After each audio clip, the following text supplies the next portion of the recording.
Understand things like your intuition. That is that inner calling that says, go this way instead of that way. Try this. Don't be afraid of that. Get rid of the fears that are so dominating your life. As Anita talks about fear and what a thing it was that created the cancer in her life, which allowed her to almost come to a place of dying. You'll discover things like synchronicity, that you have a thought and all of a sudden what you place your attention on begins to manifest and arrive into your life. You'll discover that those thoughts are not just things that are happenstance. There's no happenstance in this entire universe. It's all held together by a divine light. And one of my favorite readings I'd like to share with you is from the Life and Teachings of the Masters of the Far East. It said, "It has been clearly stated that life lived by the average individual is hypnotic.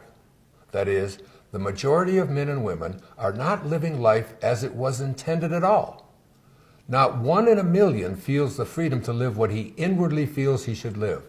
He has come under the world's opinion of himself, and this opinion is what he obeys rather than the laws of his own being. In this respect, and to this degree, he is living under an hypnotic spell.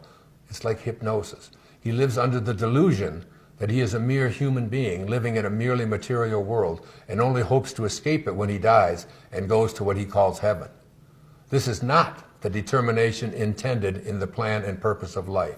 Obedience to one's inner nature, the expression of life as he instinctively feels it ought to be expressed, is the very foundation of the life which the Masters reveal as the only true mode of living." That is very powerful awareness, that you are not this body that you're in, this body that comes and goes. You are the invisible divine intelligence within, the same intelligence that allows a clay pot to exist. And finally, from the Masters of the Far East, the second volume, "The moment you become free from the belief that you are mere human beings, subject to human laws of life and death and the limitations which human beings have imposed, that moment you will see that you are free from all human limitations and may become sons of God, if you will.